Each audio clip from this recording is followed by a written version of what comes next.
Bismillahirrahmanirrahim. Assalamualaikum warahmatullahi wabarakatuh. Apa kabar semuanya? Hari ini berjumpa lagi dengan Ibu Rahmayuni akan memberi materi pembelajaran, yaitu pelajaran IPA kelas 6. Selamat belajar ya, semangat. Baiklah, hari ini adalah materi pembelajaran kita rotasi dan revolusi bumi dan bulan. Pelajaran IPA kelas 6 SD tema 8, yang mana kompetensi dasarnya adalah 3.8 menjelaskan peristiwa rotasi dan revolusi bumi serta terjadinya gerhana bulan dan gerhana matahari. Pokok bahasan kita adalah rotasi dan revolusi bumi dan rotasi dan revolusi bulan. Baiklah, kita bahas dahulu ya rotasi bumi. Nah, anak ibu pergi keluar rumah kan? Apabila kita berpijak ke tanah, apakah merasakan bumi berputar? Tidak kita rasakan, bukan? Ternyata bumi kita berputar, anak-anak. Bumi berputar pada porosnya. Poros adalah garis tempat bumi berputar, garis tengah yang menghubungkan bagian bumi kutub utara dan kutub selatan. Yang dimaksud dengan poros adalah garis hayal yang berwarna kuning ya anak-anak, yang menghubungkan kutub utara dan kutub selatan. Nah, mari kita pelajari lebih dalam lagi. Perputaran bumi pada porosnya disebut rotasi bumi. Satu kali waktu bumi berputar pada porosnya disebut dengan kala rotasi bumi. Satu kali rotasi sama dengan 23 jam 56 menit 4 detik dan dibulatkan 24 jam atau 1 hari. Jadi satu kali waktu bumi berputar pada porosnya disimpulkan 24 jam atau 1 hari. Nah, anak-anak, apakah ada akibat rotasi bumi? Tentu ada ya anak-anak. Akibat rotasi bumi, yang pertama terjadinya siang dan malam. Lihat anak-anak, karena bumi berputar pada porosnya mengakibatkan bagian yang menghadap matahari selalu berubah. Bagian yang menghadap matahari menjadi terang, saat itulah terjadinya siang. Kita beraktivitas ya. Sedangkan bumi membelakangi matahari menjadi gelap, saat itulah terjadinya malam, saat kita tidur ya anak-anak. Nah, jadi dapat disimpulkan karena adanya rotasi bumi terjadi siang dan malam. Baiklah, akibat yang kedua karena rotasi bumi adalah gerak semu harian matahari. Gerak semu matahari adalah seolah-olah matahari bergerak dari timur ke barat saat matahari terbit dan terbenam. Nah, tapi sebenarnya bukan begitu ya anak-anak. Bumilah yang berputar pada porosnya. Yang ketiga, akibat rotasi bumi adalah terjadinya perbedaan waktu. Di Indonesia ada 3 pembagian waktu. Yang pertama adalah waktu Indonesia Barat atau WIB. Yang kedua, waktu Indonesia Tengah atau WITA. Yang ketiga, waktu Indonesia Timur atau WIT. Jadi, perbedaan waktu digunakan garis bujur. Garis bujur adalah posisi timur atau barat suatu tempat di permukaan bumi. Indonesia terletak 6 derajat lintang utara, 11 derajat lintang selatan, 95 bujur timur dan 141 bujur timur. Sebagai patokan adalah kota Greenwich, Inggris. Bujur 0 derajat yang ditetapkan di kota Greenwich patokan waktu dunia, maka disebut dengan Greenwich Mean Time. Nah anak-anak, sekarang kita membahas tentang revolusi bumi.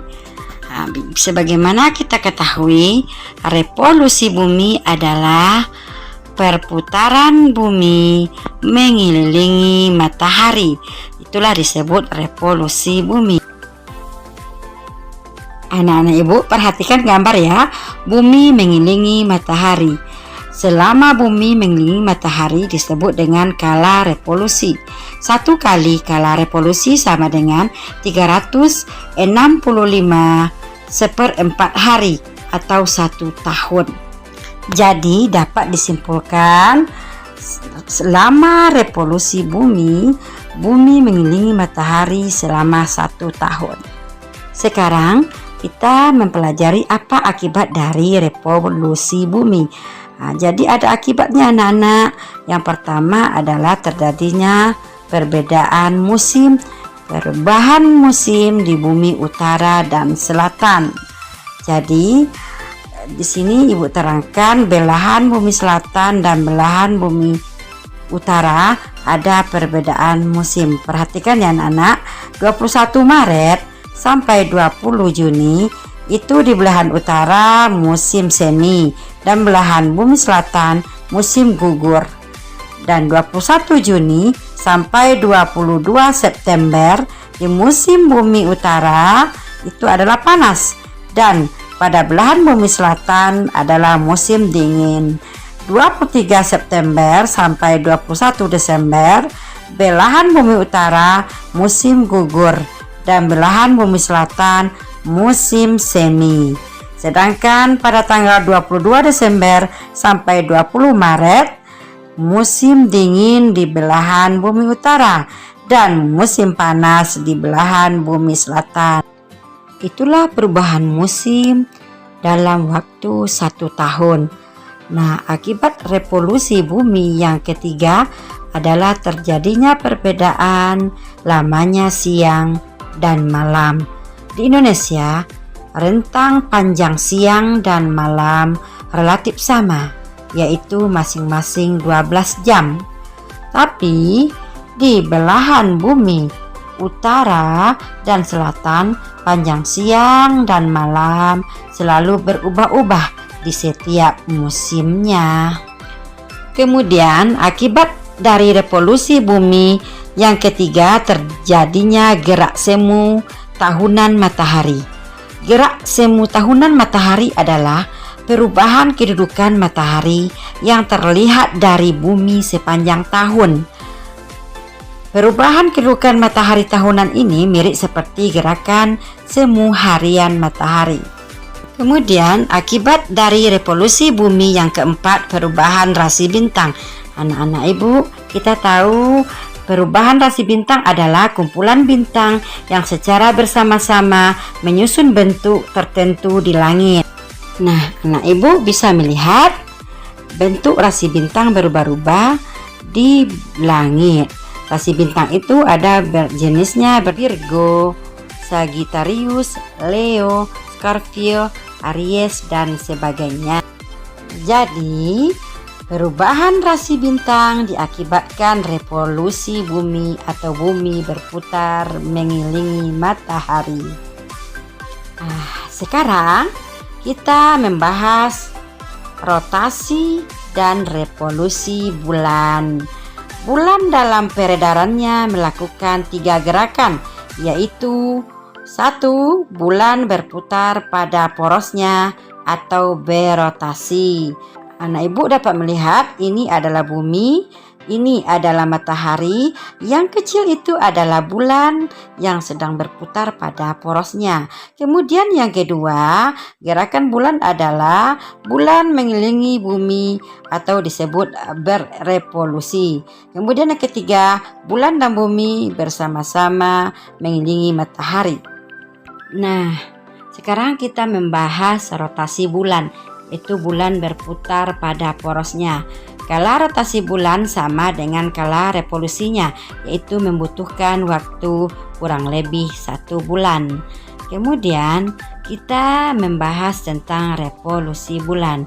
Anak ibu bisa melihat pada gambar di sini bahwa revolusi bulan adalah gerakan bulan mengelilingi bumi. Jadi kalanya sama dengan rotasinya, yaitu lebih kurang 1 bulan. Nah, sekarang kita mempelajari apa akibat dari revolusi bulan. Yang pertama, terjadinya fase-fase bulan. Fase bulan adalah perbedaan bentuk permukaan bulan yang dilihat dari bumi. Jadi, anak ibu, ada beberapa fase bulan akibat bulan mengelilingi bumi atau revolusi bulan. Jadi, perhatikan ya, kita pelajari sebagai berikut. Ini matahari.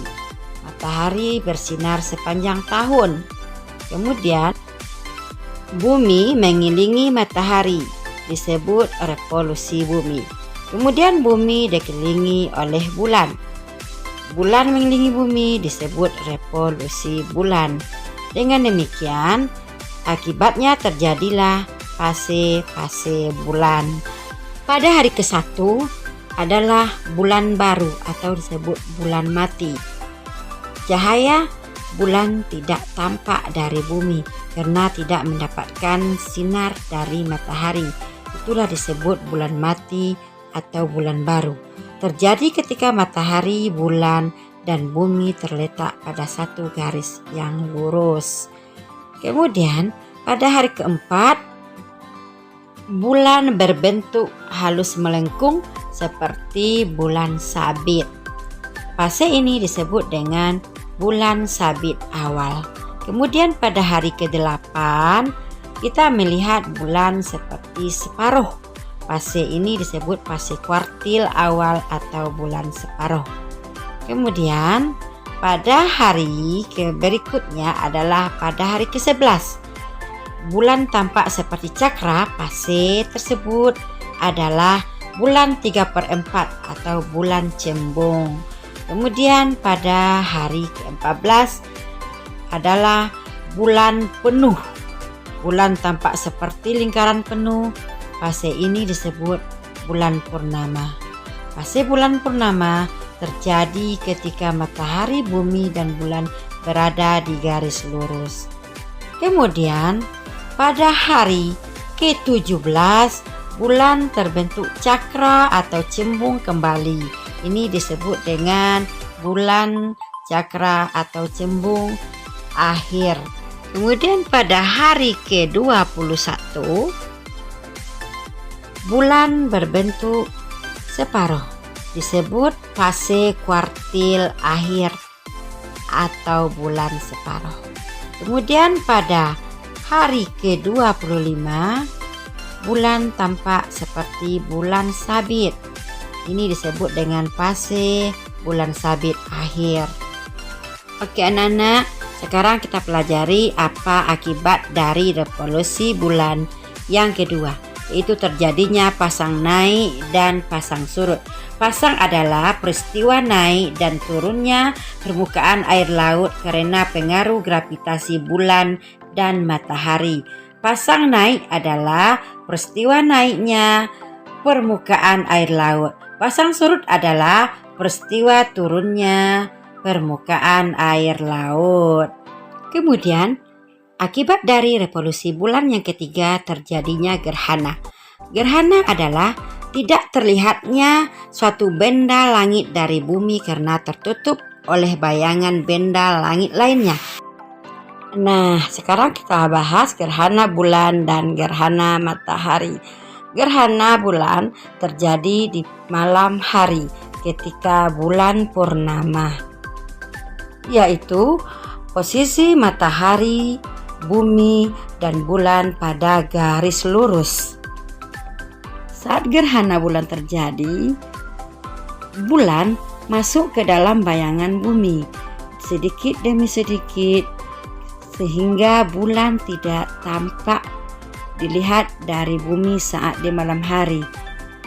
Nah, nampak ya anak pada gambar ini yang gelap ini adalah disebut dengan bayangan umrah dan bayangan inti. Kemudian bayangan dalam inti ini bulan tidak tampak karena terlindung sepenuhnya oleh permukaan bumi. Dan ini yang kabur ini disebut dengan bayangan penumbra. Ya, begitu ya anak-anak. Jadi gerhana bulan ada beberapa jenis anak-anak. Yang pertama, lihat ya, posisi bulan berada di posisi nomor 1 ini.